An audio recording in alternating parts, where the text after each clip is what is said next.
92.91 lakhs का realise profit है my wives account. इस वाले अकाउंट में भी 71.86 लाख बुक हुए हैं। एंड अभी आप देखोगे सितंबर 2025 से मार्च तक ये फ्लैट था, तो ड्रॉडाउन नहीं आया। ड्रॉडाउन इसलिए नहीं आया क्योंकि हमने उसको ऐसे पोजीशन किया था। नाइस यार, ग्रेट आउट परफॉर्मेंस। आपका पिछला वाला जो पॉडकास्ट था वो बहुत लोगों ने बहुत ज़्यादा पसंद किया था and I see the comments and a lot of people really liked your style of investing.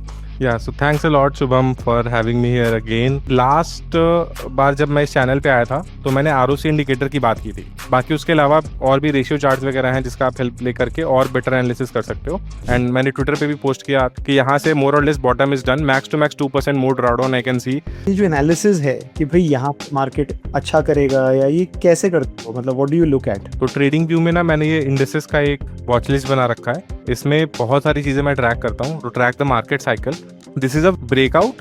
यहाँ पे एक देखो आप रिवर्स हेड एंड शोल्डर बन रहा है। यहाँ पर जो इसने कप टाइप का ये फॉर्म किया है that is the right shoulder. तो ऑलमोस्ट 3 टाइम्स ऑलरेडी हो गया है। बट आप देखो उसके बाद क्या हुआ, 200 से 600 चला गया, राइट। काफ़ी इंसाइटफुल है। तो यूएस में आप क्या करते हो एग्जैक्टली? यूएस मार्केट में बेसिकली एडवांटेज आपका ये है कि सपोज आप, तो अगर आपकी रिस्क मैनेजमेंट पुअर है और आपने सपोज कोई लेवरेज वगैरह ले लिया वहाँ पे और कोई स्टॉक 20% भी डाउन चला गया एट 5x लेवरेज, तो आपका अकाउंट एक दिन में खाली हो जाएगा। ये सारे रिस्क को पहले ही समझना जरूरी है। आपको मार्केट में अभी क्या लग रहा है? अभी मुझे लग रहा है कि इंडियन इक्विटी अच्छा कर सकती है, स्पेसिफिकली सेगमेंट। तो this is a clear signal कि ये सेक्टर जो है ये तो बुलिश रहेगा and this is one of the leader of the upcoming bull market. This video is for educational purposes only. We are not SEBI registered advisors, so always do your own research before investing.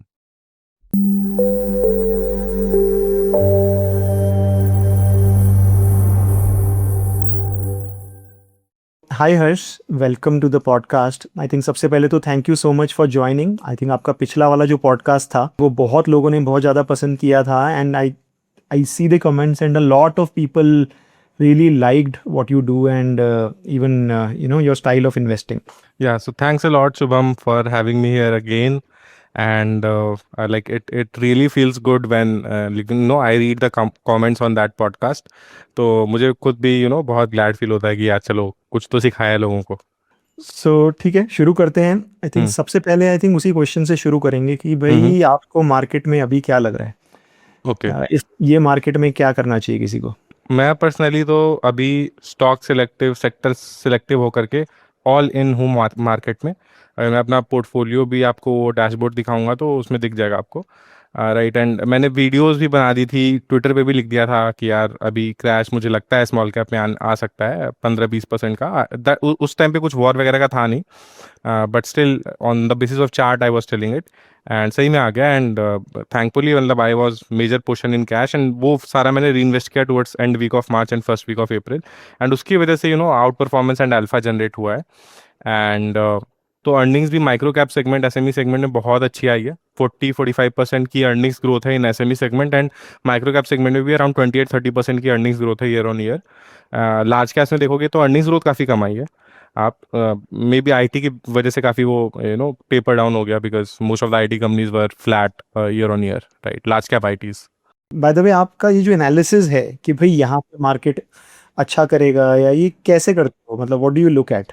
So let's go to trading view. तो trading view में ना मैंने ये indexes का एक अलग से ही watch list बना रखा है। इसमें बहुत सारी चीज़ें मैं ट्रैक करता हूँ to track the market cycle, because आपको पता होना चाहिए कि आप कौन से पिच पे खेलने वाले हो, राइट। कहाँ पे अपने बेट्स डालने वाले हो। आप इक्विटी में इन्वेस्ट करना चाहोगे अग्रेसिवली, या फिर आप इक्विटी में भी आप इंडियन इक्विटी पे फोकस करोगे या यूएस इक्विटी पे या ग्लोबल ईटीएफ्स किसी और कंट्री के। अगर इक्विटी में नहीं करना, इक्विटी फेवरेबल नहीं लग रहा है, देन गोल्ड में करोगे या फिर बॉन्ड्स में करोगे, किधर करोगे, राइट, रियल एस्टेट में किधर करोगे।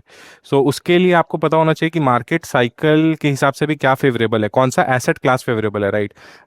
Many people talk about investing, but सही टाइम पे अगर आपने सही इन्वेस्टमेंट एसेट क्लास नहीं पिक किया तो फिर मीडियोकर रिटर्न्स ही बनेंगे, राइट। तो एक अल्फा जनरेट करना है अगर ओवर मार्केट, तो उसका major factor I believe is picking the right market at the right time.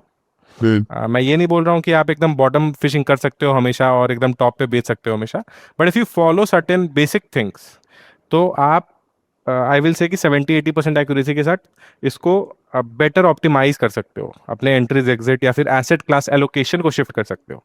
तो मैं उधर अग्रेसिवली शिफ्ट कर गया in the last week of March and first week of April. और मुझे ऐसा क्यों लगा, तो उसके पीछे 3-4 मैं आपको चार्ट्स दिखाऊंगा और वो बताऊंगा कि क्या ऐसा सिस्टम था जिसकी वजह से मुझे ऐसा लगा। एंड मैंने ट्विटर पे भी पोस्ट किया 3 अप्रैल को, 30th मार्च को भी मैंने पोस्ट किया कि यहाँ से मोर और less bottom is done, max to max 2% more drawdown I can see on SME index, right. तो अभी जैसे लास्ट बार जब मैं इस चैनल पे आया था तो मैंने आरओसी इंडिकेटर की बात की थी, राइट। सो एक तो मेजर चीज़ तो वही कर देता है काम, बाकी उसके अलावा और भी रेशियो चार्ट्स वगैरह हैं जिसका आप हेल्प ले करके और बेटर एनालिसिस कर सकते हो। This is CNX small cap 100। यहाँ पे मैंने ये सारी ड्राइंग्स हटा दी अभी के लिए। यहाँ पर आरओसी में आप लेंथ 20 रखना है एंड चार्ट को 1 मंथ रखना है। So what it means is कि ये आपको 20 मंथ का रोलिंग रिटर्न बताएगा on small cap 100 index, right. कि लास्ट 20 मंथ्स में स्मॉल कैप 100 इंडेक्स ने एब्सोल्यूट टर्म्स में कितने % रिटर्न दिए। तो अगर ये अभी 3.69 शो कर रहा है, इसका मतलब अभी से, मतलब जो लास्ट मंथ का क्लोजिंग था, दैट मीन्स जुलाई का क्लोजिंग, राइट, वहां से 20 मंथ्स पीछे चले जाओ आप एंड उसमें क्या रिटर्न स्मॉल कैप 100 इंडेक्स ने दिए हैं, तो दैट इज 3.69% रिटर्न, राइट। तो इसमें अगर आप 100 पे एक लाइन बना दो एंड एक लाइन 0 पे तो ऑटोमेटिकली बनी हुई आती है, तो ये अप्रॉक्सीमेटली 100 है, इसको ट्वीक करके एग्जैक्टली 100 भी कर सकते हैं, राइट।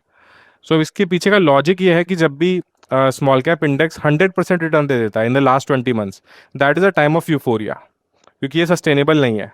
क्योंकि earnings on an average small cap की मे बी 18-20% से बढ़ती है ईयर ऑन ईयर, राइट। तो 2 साल में ऐसा नहीं हो सकता कि ऑलमोस्ट 20 मंथ्स में वो 100% रिटर्न दे दे, क्योंकि अल्टीमेटली अगर आप वैल्यूएशन वगैरह के हिसाब से देखो तो the price should match the earnings growth, right, in the long term.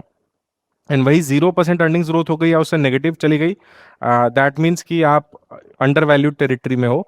And जब ये 0 से नीचे जाकर 0 के ऊपर आता है, दैट मीन्स कि अब मार्केट में मोमेंटम आ गया है and we are in the journey from 0 to 100, right.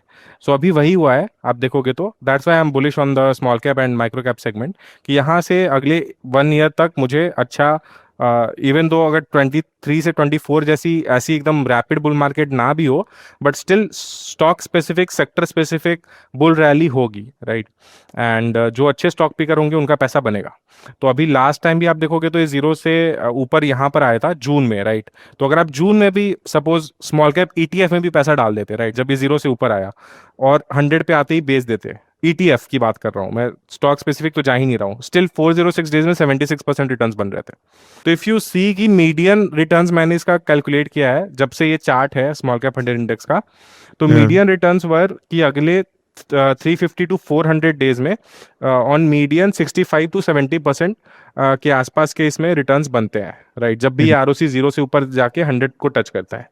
अब बट पास्ट में वैल्यूएशन सस्ती थी, सच बताऊं तो, राइट। अभी मे बी यूफोरिया वाला फेज है, वो 2006 to 8 वाला जैसा फेज था ना, मुझे लगता है अभी वैसे फेज में है मार्केट। टाइम करेक्शन तो आया है लेकिन हाँ, ऐसा प्राइस करेक्शन वैल्यूएशन कोई ज्यादा आया नहीं है। करेक्ट करेक्ट वैल्यूएशन थोड़ी तो सस्ती हुई है लेकिन वहां तो चिल्लड़ के भाव मिलता था, हाँ, वैसा तो नहीं हुआ है अभी। नहीं जैसे हुआ है, नहीं हुआ है। 2020 में भी मतलब 2018-19 का मार्केट बहुत ही ज्यादा ब्रूटल था प्राइस करेक्शन के बाद। आई थिंक 20 में तो जब नेक्स्ट रैली शुरू हुई तो it was very very favourable pitch. Right. तो ये तो समझ में आ गया कि भाई हमें इक्विटी में रहना है, थोड़ा सा स्मॉल कैप की साइड पे टिल्ट करना है। सेगमेंट समझ में आ गया, लेकिन सेक्टर, अब सेक्टर कैसे चूज करें इनमें से? तो सेक्टर में भी सिंपल सा लॉजिक है, आप बस स्क्रीन करो कि कौन से stocks all time high and 52 week high बना रहे थे जब मार्केट वाज ब्रूटली फॉलिंग। तो जो जैन से मार्च का पीरियड था उस टाइम पे कौन से स्टॉक्स थे जो स्ट्रेंथ शो कर रहे थे, और अप्रैल में जैसे ही रैली स्टार्ट हुई तो कौन से स्टॉक्स ने सबसे पहले ऑल टाइम हाई बनाना स्टार्ट किया। तो जैसे अगर मैं इसमें जाऊं 52 वीक हाई, यहाँ पे जैसे कुछ स्टॉक्स ऑलरेडी होंगे। फॉर एग्जांपल आप STL टेक का एग्जांपल ले लो, एरोफ्लेक्स का एग्जांपल ले लो, AI डेटा सेंटर थीम की आप कोई भी कंपनी का उठाओगे चार्ट तो मोर और लेस आपको सिमिलर दिखेगा कि जैसे ये है आपका, दिस इज वीकली चार्ट, तो इसको पहले डेली कर देते हैं, इसको हटा देते हैं because this is not relevant to stock. अभी आप इसमें चार्ट में ऑब्जर्व करोगे कि कि ये जैन 2026 में ही अपना बॉटम इसने बना दिया था, राइट। एंड एआई समिट वगैरह हुई थी, उसके बाद लोगों को पता चला कि यार ये कितनी बड़ी थीम है। एंड केपेक्स वगैरह अनाउंस हुआ, यूएस कंपनी के कॉन कॉल्स में वो नंबर्स आने लगे, $720 बिलियन एंड ऑल। उसके बाद ये सेक्टर का जनवरी में ही बॉटम बन गया। तो जब मोस्ट ऑफ द मार्केट गिर रही थी जैन टू मार्च वॉर की वजह से एंड ऑल दोस थिंग्स, तब ये सेक्टर में देखो आप क्या रैली थी। एंड एरोफ्लेक्स का चार्ट उठाओ आप, स्टरलाइट टेक्नोलॉजीज का उठाओ आप, डीडेव करके एक और कंपनी है, वेल्सपन कॉर्प है, जिसको भी यूएस के डायरेक्ट ऑर्डर्स थे यूएस हाइपर स्केलर से, उन सब का चार्ट आप उठाओगे तो आप यही नोटिस करोगे कि ये सारे स्टॉक्स ऑलरेडी मार्च में ही, जब most of the market down थी 20-30-40%, उस टाइम ये अपने ऑल टाइम हाई के बहुत पास थे। और जैसे ही अप्रैल में रैली स्टार्ट हुई, इन्होंने सबसे पहले अपना ऑल टाइम हाई बनाया, राइट। तो this is a clear signal कि ये ट्रेंड, मतलब ये सेक्टर जो है ये तो बुलिश रहेगा, and this is one of the leader of the upcoming bull market. Similarly आप फार्मा सेक्टर के भी स्टॉक्स देखो, प्रिसिशन इंजीनियरिंग के देखो, तो आप यही चीज नोटिस करोगे। एंड उसके पीछे का रीजन, फंडामेंटल रीजन आप समझो कि आप 52 week high all time high पे स्क्रीन करके आपने टेक्निकल वो देख लिया कि चलो ये सारे सेक्टर्स भाग रहे हैं, ये तो समझ आ गया कि चलो ये लीडर्स हैं, ठीक है, अभी तो भाग रहा है। बट क्या ये सस्टेन हो पाएगा या फिजल आउट हो जाएगा 1 महीने में? इसका आंसर कैसे मिलेगा? क्या पता है कोई शॉर्ट टर्म रैली हो जो 2-3-4 महीने चले, उसके बाद फिजल आउट हो जाए।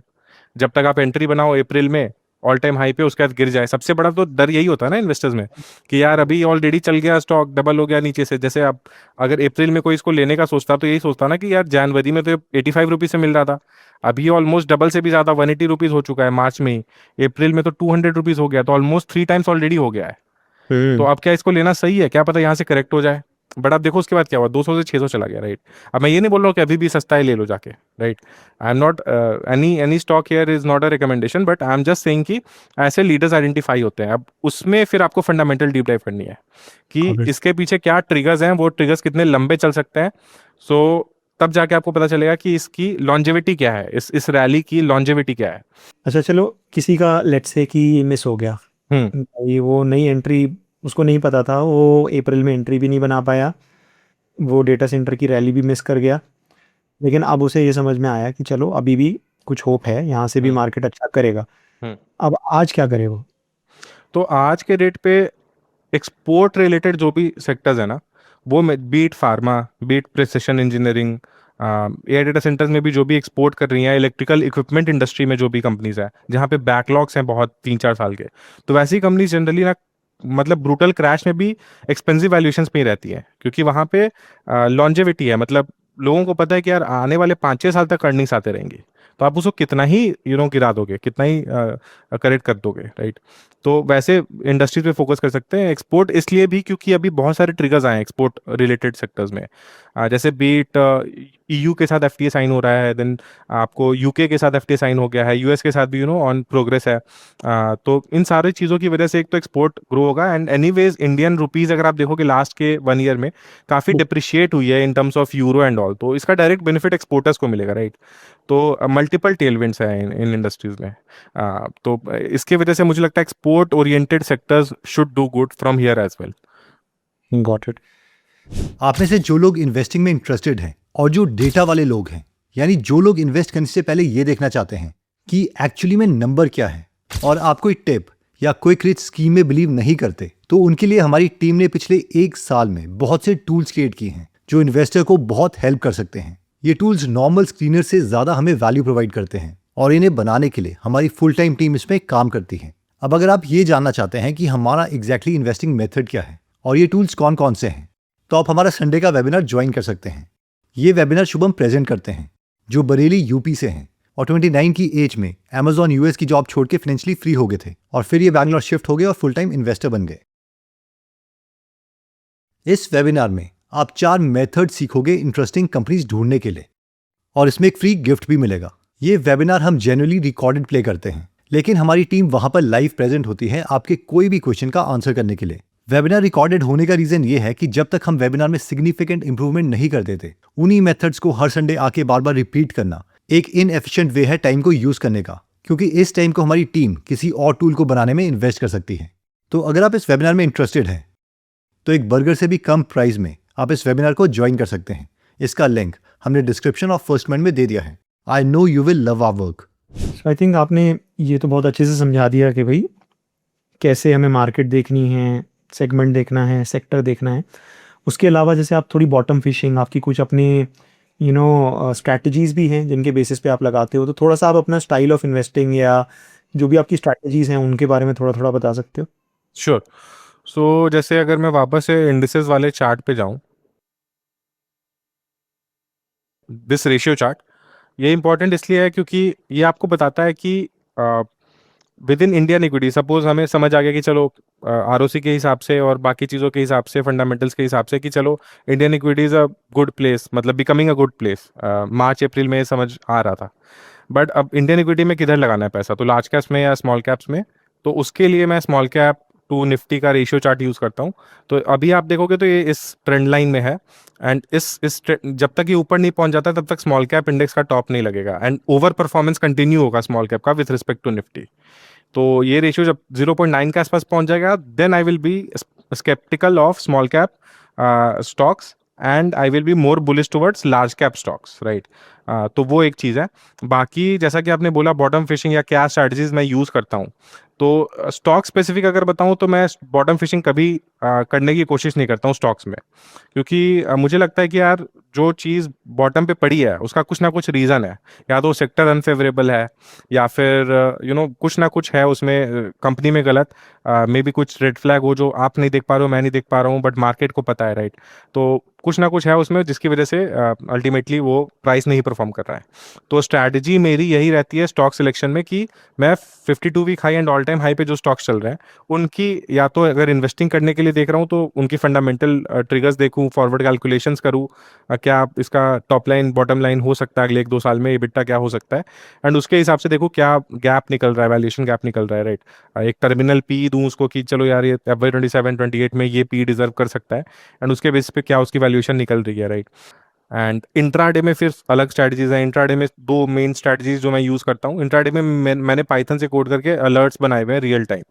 तो जैसे 11, बट सपोज एट 11-12 AM कोई स्टॉक है, वो 13% ऊपर हो गया, मतलब उसका डेली गेन 13% हो गया, एंड वो 20% सर्किट लिमिट में है, तो उसकी रियल टाइम अलर्ट मुझे आ जाएगी कि so and so XYZ stock is 13% up today at this moment. तो अब काफ़ी हाई चांसेस है कि अगर उसके पीछे कोई ट्रिगर है, सपोज उसका रिजल्ट आया एंड उसके बाद वो सडन बाइंग आ गई, उसकी वजह से वो 13% ऊपर हो गया, या कोई ऑर्डर अनाउंस हुआ एंड उसकी वजह से वो 13% ऊपर हो गया, तो वेरी हाई चांसेस कि वो 20% सर्किट लिमिट हिट कर सकता है। And I have back tested it and seen की 35-36% एक्यूरेसी होती है कि वो हिट कर देता है सर्किट, राइट, अगर उसके पीछे कोई फाइनेंशियल बैकिंग है। तो अगर वो हिट करेगा तो मुझे 7% मिल रहा है, एंड एट 5x लेवरेज, क्योंकि इंट्राडे में 5x लेवरेज मिलती है इंडिया में, तो eight 5x leverage ROI is 35% अगर वो हिट कर देता है circuit in a single day, right, which is huge. तो अगर 33% एक्यूरेसी भी है आपकी, तो still you will make good money अगर आपका रिस्क कंट्रोल है, तो that is the main thing, आपको रिस्क कंट्रोल करना है। तो अगर वो 13% से नीचे 10% के नीचे आ गया, मतलब 3% का आपने सपोज स्टॉप लॉस ले लिया, डिपेंडिंग ऑन चार्ट पैटर्न पे भी डिपेंड करता है कि कहाँ पे उसका 5 मिनट चार्ट का सपोर्ट है या 2 मिनट चार्ट का सपोर्ट है, उसके बेसिस पे स्टॉप लॉस अपना डिफाइन करके, which shouldn't be more than 3%, क्योंकि फिर आपका रिस्क रिवॉर्ड रेशियो स्क्यू हो जाएगा। आई थिंक यहाँ पे मैं थोड़ा सा एक बार, जो लोगों को नहीं समझ में आया, लोग सोच रहे होंगे कि भाई 33% टाइम्स विन करता है फिर भी बोल रहा है प्रॉफिटेबल है। तो एक्चुअली ट्रेडिंग में जरूरी नहीं है कि आप मतलब दो चीज़ें आपको साथ में देखनी है, not just the win ratio. Win ratio तो आपको ये बताएगा कि आपके कितने ट्रेड्स प्रॉफिटेबल हैं और कितने ट्रेड्स लॉस मेकिंग है, राइट, लेकिन उसके साथ साथ में आपको ये भी देखना है कि गेन टू लॉस का रेशियो कितना है। रेशियो क्या है, राइट। यस, तो अगर आपका 33% चांस ही, यानी 1/3 ऑफ द टाइम्स ही आप पैसा कमा रहे हो, लेकिन जब कमा रहे हो तो 4 गुना 5 गुना कमा रहे हो, लेकिन जब गवा रहे हो तो एक्स गवा रहे हो, कमा रहे हो तो 4x कमा रहे हो, तो स्ट्रैटेजी थोड़ी बहुत नहीं बहुत ज़्यादा प्रॉफिटेबल होगी। Correct, correct. तो आई थिंक ये काफ़ी लोगों को जो है थोड़ा सा कन्फ्यूजन रहता है। तो एनीवेज आई थिंक काफ़ी इंटरेस्टिंग स्ट्रैटेजी है। तो ठीक है, आपका इंट्राडे का स्ट्रैटेजी हमको समझ में आया। अभी आपने पीछे ये भी बताया था कि आप US इन्वेस्टिंग भी करने लगे हो, तो US में आप क्या करते हो एग्जैक्टली?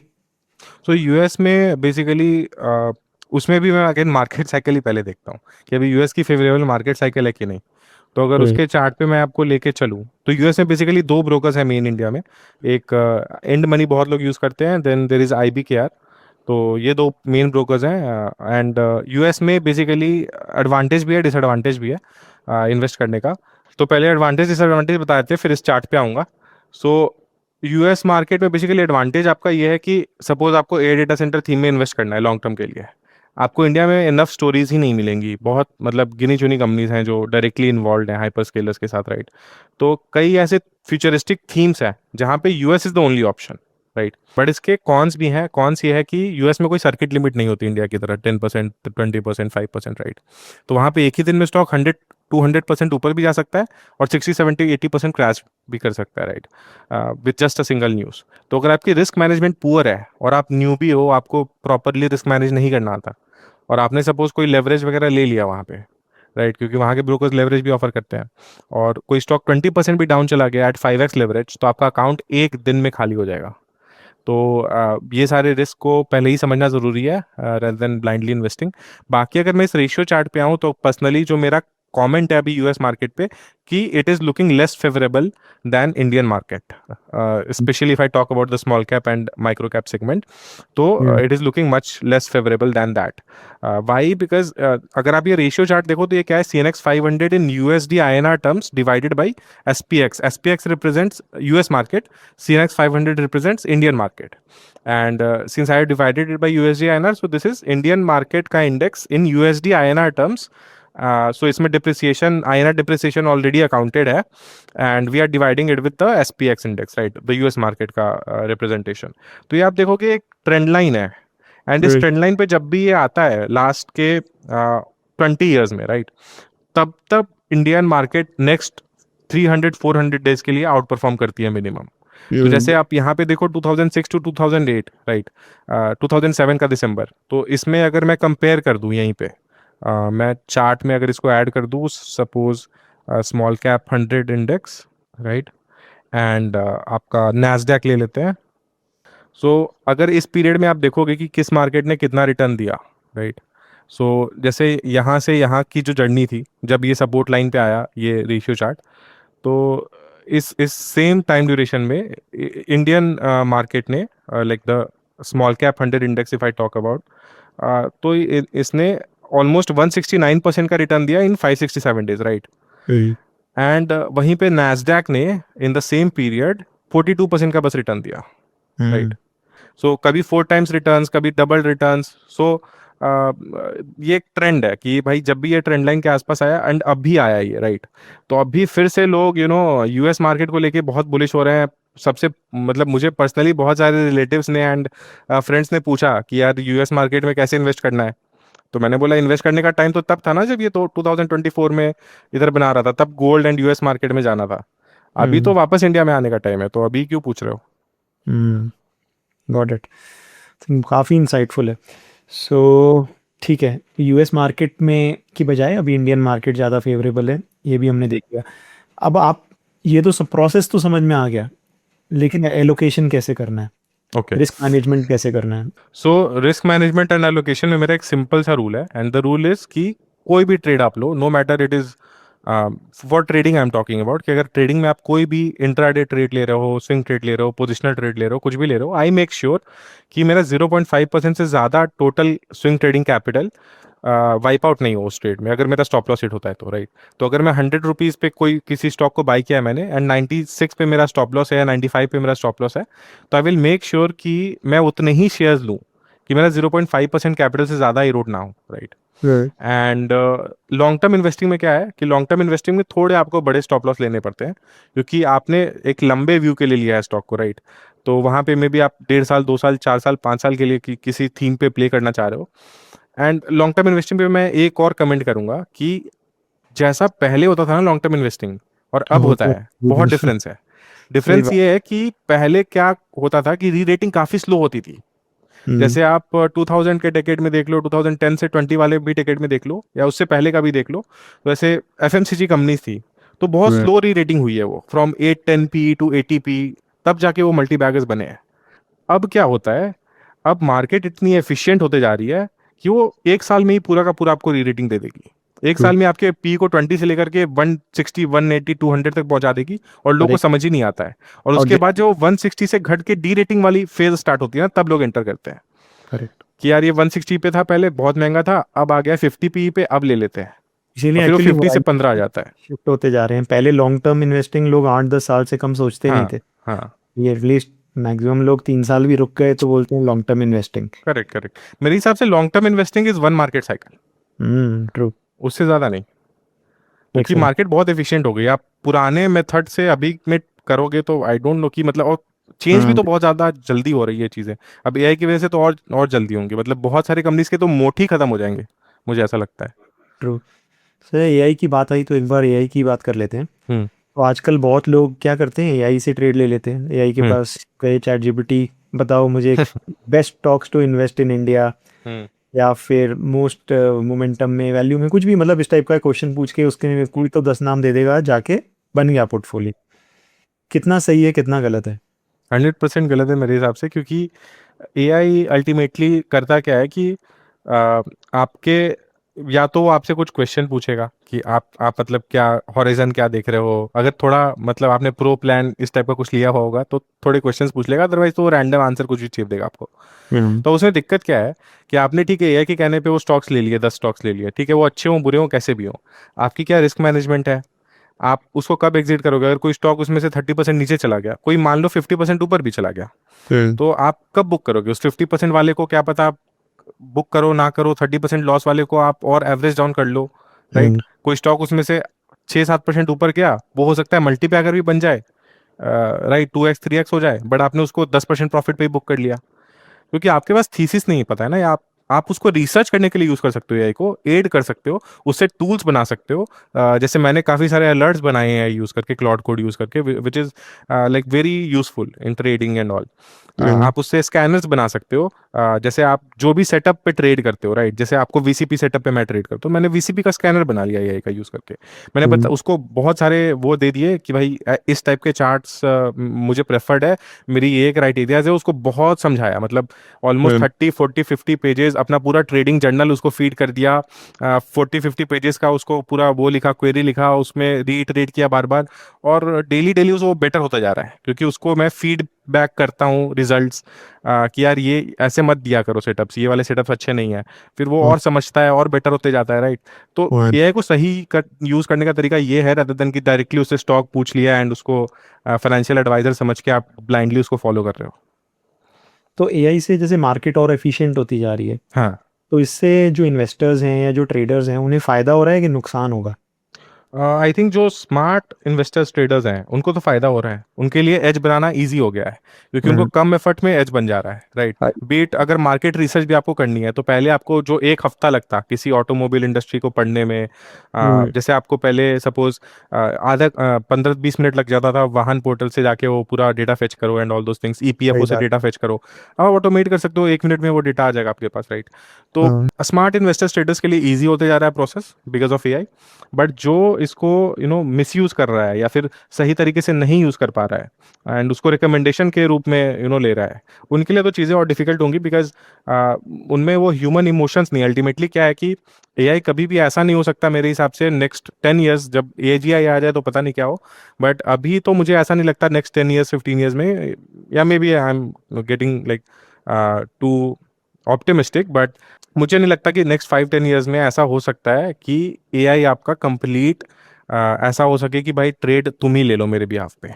एआई ही खुद डिसीजन मेकिंग कर रहा है ट्रेडिंग में एंड प्रॉफिटेबल है, अच्छा अल्फा जनरेट करके दे रहा है। उसके पीछे का रीजन है कि इमोशंस इन्वॉल्व होते हैं मार्केट में एंड रैशनली डिसीजंस नहीं होते हैं, एंड क्योंकि डिसीजंस रैशनली नहीं हो रहे हैं एंड एआई रैशनली सोच रहा है, तो मे बी वहां पर वो अल्फा जनरेट ना कर पाए। Got it. So I think आपने अपना स्मॉल केस शुरू किया है, कॉन्ग्रेचुलेशन Thank you. तो थोड़ा सा आप उसके बारे में बता सकते हो, क्या स्ट्रैटेजी है उसमें, and also in your journey आपका ये साल कैसा रहा, if you want to Sure. Your returns और something. Sure sure. So smallcase basically का नाम है small cap momentum model, and it does exactly that कि small cap micro cap segment पे सिंस आई एम बुलिश, तो उसमें जो भी अपॉर्चुनिटीज़ हैं जो 52 वीक हाई पे स्टॉक ट्रेड कर रहे हैं, राइट, एंड मोमेंटम है उनमें and backed by fundamental triggers, ताकि वो मोमेंटम थोड़ा लास्ट करने के एक्यूरेसी ज़्यादा हो, मतलब चांसेस ज़्यादा हो, right? No one can be 100% sure, maybe हमें लग रहा है कि यार चांसेस ज़्यादा है कि यहाँ पे मोमेंटम सस्टेन करे, बट वो नेक्स्ट डे ही फिजल आउट कर जाए तो वो भी हो सकता है, but ultimately what we can do is कि रिसर्च करो एंड फाइंड आउट कि यार यहाँ पे ये मोमेंटम सस्टेन रहे, राइट, बैक बाय फंडामेंटल्स, तो वही करने का ट्राई किया है, एंड वीकली यहाँ पर रीबैलेंसिंग करते हैं हम लोग. And if I talk about like my personal portfolio, so this is not related to small case, but this is my personal portfolio. So this is the equity curve. If I go to the account size, for example, value, if you see 2026 March, it was around 1.18 CR, right? 1.2 CR के around था. ये swing trading account है मेरा. And इस पे अगर आप returns देखोगे पीएनएल में, equity combined current FY, so this is swing trading account, and इसमें 92.91 lakhs का रियलाइज प्रॉफिट है. नेट रियलाइज जो चार्जेस टैक्सेस एसटीटीज वगैरह सब हटा दो, उसके बाद 85.94 lakhs है इस अकाउंट में, एंड अनरियलाइज 1.61 lakhs प्रॉफिट है. बिकॉज इसमें ये स्विंग ट्रेडिंग अकाउंट है तो इसमें क्विकली प्रॉफिट बुक होते रहता है. That's why you will see, and intraday भी ट्रेड्स होते रहते हैं, राइट? तो that's why you will see कि अनरियलाइज में ज़्यादा नहीं होगा, क्योंकि सारे पोजीशंस नए हैं, मतलब लास्ट 3-4-5 डेज में लिए होंगे mostly. And if I show you Apurva's account, my wife's account, so if I show you that, then it is it was 1.2 CR के around in towards end of March, right? And अभी आप देखोगे सितंबर 2025 से मार्च तक ये फ्लैट था, तो drawdown नहीं आया. ड्रॉडाउन इसलिए नहीं आया क्योंकि हमने उसको ऐसे पोजीशन किया था. तो मार्च से अक्टूबर तक अच्छी रैली आई पोर्टफोलियो में, अकाउंट वैल्यू काफ़ी ग्रो हुआ, एंड उसके बाद फिर कोई ड्रॉडाउन नहीं आया. ड्रॉडाउन नहीं आने का रीज़न यही था कि मेजरली हम कैश में बैठे थे, बिकॉज मार्केट साइकिल ने हमें बता दिया था कि यार अभी सही टाइम नहीं है in small cap and micro cap space to go heavy, right? And इसमें भी अगर मैं रिपोर्ट्स में जाऊँ, पीएनएल में जाऊँ, so combined equity, current FY, so from April 2026 till now इस वाले अकाउंट में भी 71.86 लाख बुक हुए हैं, एंड नेट रियलाइजेज 66.99, 67 lakhs के अराउंड, एंड अनरियलाइजेज 3 lakhs, राइट? सो ये है दिस फाइनेंशियल ईयर का. तो ये था हिसाब किताब अपना. नाइस यार, ग्रेट आउट परफॉर्मेंस. अगर किसी इन्वेस्टर को या ट्रेडर को मतलब सीखना है कैसे मार्केट को आउट परफॉर्म करना है, या कोई बिगनर है, मतलब ही जस्ट स्टार्टिंग आउट, उसको आप क्या बोलोगे, कैसे शुरू करें? सो अगर मेरे से कोई रोड मैप पूछता है कि इक्विटी मार्केट में मुझे करना है, बताओ कैसे करूं, तो मैं यही बोलता हूं कि अगर आपके पास टाइम बचता है एटलीस्ट वीकेंड पे, तभी आप सोचो. अगर आप ऐसा सोच रहे हो कि यार 5-10 मिनट दे करके मैं डायरेक्ट इक्विटी इन्वेस्टिंग करता हूँ, तो फिर दैट्स अ रॉन्ग अप्रोच. फिर आप पैसिव इन्वेस्टिंग में जाओ. पैसिव जैसे म्यूचुअल फंड ले लो, पीएमएस ले लो, किसी का स्मॉल केस ले लो, डिपेंडिंग कि आपको क्या सूट करता है, पर्सनैलिटी आपकी क्या है, उस टाइप का आप इन्वेस्ट कर सकते हो, राइट? एंड इक्विटी के अलावा भी और भी एसेट क्लासेस हैं, वहाँ भी आप देख सकते हो. किसी को लैंड पसंद है, लैंड में कर दो, या जो भी करो, राइट? बट अगर आपको चुल है कि नहीं, आपको मार्केट में ही पैसा कमाना है, डायरेक्ट स्टॉक्स ही लेने हैं, एंड अल्फा जनरेट करने का आपको वो है कि कीड़ा है अंदर, राइट? तो फिर आप सीखो मार्केट के बारे में पहले, rather than directly putting in your money, right? And सीखने का मतलब ये कि अगर आप सबसे पहले तो थ्योरेटिकल नॉलेज थोड़ी बहुत ले लो.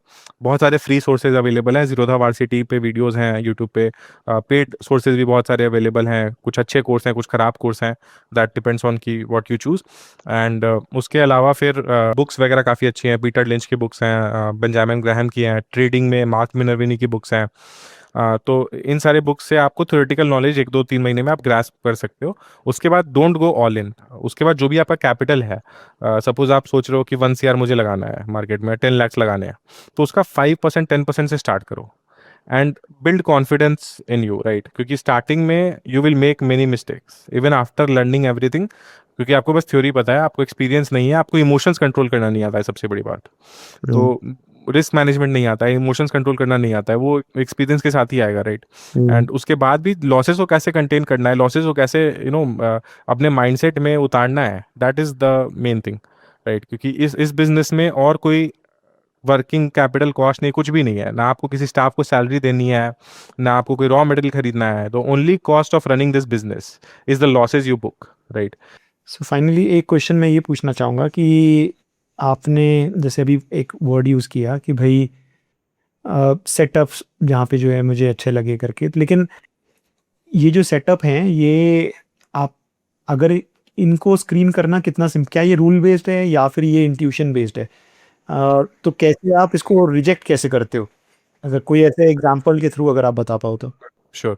सो सेटअप्स में तो ऐसा है ना कि मैंने तो अब इसको भी क्लॉड कोड की हेल्प से काफ़ी हद तक सिस्टमाइज कर दिया है। मतलब वो क्या करता है, मेरे जो भी सेटअप्स पे मैं ट्रेड करता हूँ वैसा किसी स्टॉक में सेटअप बनता है, तो मुझे at the end of the day at 5:30 PM एक अलर्ट भेज देता है कि यार इन स्टॉक्स में ना जैसा आप सेटअप ट्रेड करते हो वैसा ही सेटअप बन रहा है।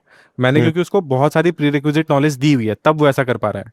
अगर आप ऐसे जाके क्लाउड को बोलोगे यार मुझे सेटअप दो, तब उसको कुछ नहीं समझ आएगा, राइट। आपको पहले उसको बताना पड़ेगा, ट्रेन करना पड़ेगा। Claude is just an employee. आप एम्प्लॉय को आपको खुद बताना पड़ेगा कि यार ये ऐसे काम करना है तुम्हें, तो जो रिपीटेटिव टास्क है वो करके दे देगा। जो आप डेली खुद ट्रेडिंग पे सारे चार्ट देखते थे वो करके आपके क्राइटेरिया के हिसाब से फिल्टर आउट करके दे देगा कि इन चार्ट्स में सेटअप बन रहा है।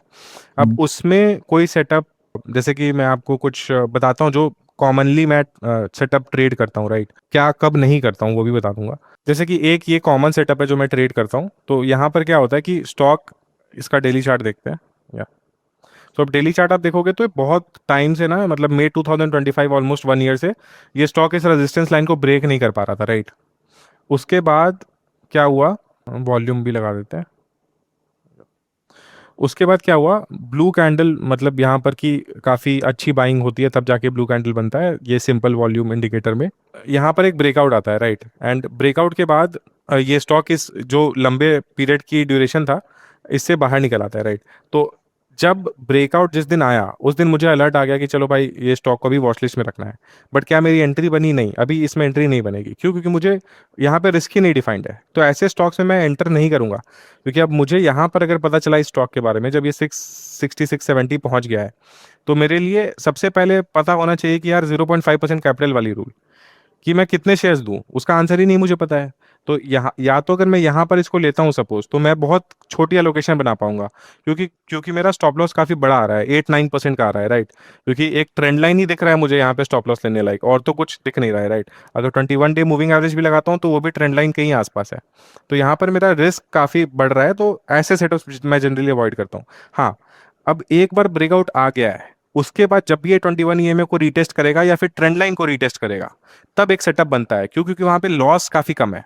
अब जैसे ये ट्रेंड लाइन पे आया 21 EMA के, राइट। तो अब क्या होगा कि यहाँ पे अगर मैं लेता हूँ तो मेरा मैक्सिमम 2% 2.5% का स्टॉप लॉस हो सकता है, राइट। अगर मैं कहीं यहाँ लेता हूँ, यहाँ लेता हूँ, यहाँ लेता हूँ, और मैं सोचता हूँ कि 21 EMA की अगर नीचे 1-2% के नीचे क्लोजिंग हो गई, तब मैं स्टॉप लॉस ले लूंगा, right. Which is the rule which I generally follow कि 21 EMA के 2% नीचे क्लोजिंग हो गई तो मैं स्टॉप लॉस ले लूंगा। तो अगर मैं यहाँ पे भी कहीं लेता हूँ तो इसके 2% नीचे, मतलब मेरे पास सिग्निफिकेंट रूम है, राइट। 3% का स्टॉप लॉस पे ही I have room to play. तो क्योंकि मेरा रिस्क यहाँ पे डिफाइन हो गया तो यहाँ पे मैं एंट्री ले सकता हूँ। और क्योंकि ये चार्ट काफी लंबे टाइम का ब्रेकआउट दिया है एंड काफी अच्छे वॉल्यूम से दिया है, 2 बड़ी अच्छी ग्रीन कैंडल्स बनी है, उसके बाद ये स्टॉक कंसोलिडेट करके अपने 21 EMA पे भी आ गया है, so that fits my criteria, right. So this is a VCP breakout retest setup, right. And retest दोनों चीज़ों पे हो सकता है, दोनों में से किसी एक चीज़ पे हो सकता है, इधर द ट्रेंड लाइन और द 21 EMA, दोनों ही मेरे लिए सेटअप है। अब जैसे ये भाग्यनगर इंडस्ट्रीज़ है, तो भाग्यनगर इंडस्ट्रीज़ में ये फ्लैग ब्रेकआउट था। तो जैसे कोई स्टॉक अगर सपोज इससे पहले काफ़ी अच्छी रैली दिया था, that's why it was in my scanner, otherwise ये स्कैनर में होता ही नहीं, ठीक है। तो अभी जैसे देखो आप, यहाँ पर रिसेंटली इसने एक फ्लैग ब्रेकआउट दिया। तो फ्लैग ब्रेकआउट में क्या होता है कि स्टॉक ने ऐसे लोअर लो लोअर हाई बनाए 1-2, तो अब ये सारे हाईज को जब आप मिला दोगे तो आपको एक फ्लैग सा डिजाइन मिलेगा। अब इस फ्लैग का जब भी ब्रेकआउट आएगा तब एक एंट्री बन सकती है। बट अगेन यहाँ पे रिस्क वाली चीज है कि 21 EMA पे आपका स्टॉप लॉस होना चाहिए, या फिर इस ट्रेंड लाइन पे, कि अगर ये ट्रेंड लाइन के वापस नीचे चला गया तब तो फिर वो सेटअप इनवैलिड हो गया ना। तो यहाँ पे भी अगर आपको यहाँ कहीं एंट्री मिलती है कि 2-4% स्टॉप लॉस बन रहा है, तब तो एंट्री मेरे हिसाब से बनती है। अगर आप यहाँ पर एंटर करने का सोच रहे हो तब मेरे हिसाब से एंट्री नहीं बनती। तो सबसे बड़ी चीज़ है एंट्री के लिए कि मेरा रिस्क डिफाइन, मतलब रिस्क कम से कम होना चाहिए। आइडियली 5% से कम स्टॉप लॉस होना चाहिए, ताकि मैं अगर 15-20% टारगेट कर रहा हूँ तो मेरे पास 1:4 का रिस्क रिवॉर्ड है। तो even with 35% accuracy I can do extremely well. So ये एक क्राइटेरिया होता है मेरा किसी सेटअप को रिजेक्ट करने का, कि वहाँ पे लॉस अगर ज़्यादा दिख रहा है तो it is rejected. Got it. I think very insightful session, Harsh. Thank you so much. I think I hope काफ़ी लोगों को काफ़ी कुछ सीखने को मिलेगा। And I mean it's always a pleasure. I think जब भी आपके साथ करते हैं we all learn something new. Thank you for coming and जय Hind. Thanks a lot, Shubham. It's always a pleasure talking with you. being on your channel. I hope everyone learns something from it. Let's see you again sometime. Jai Hind.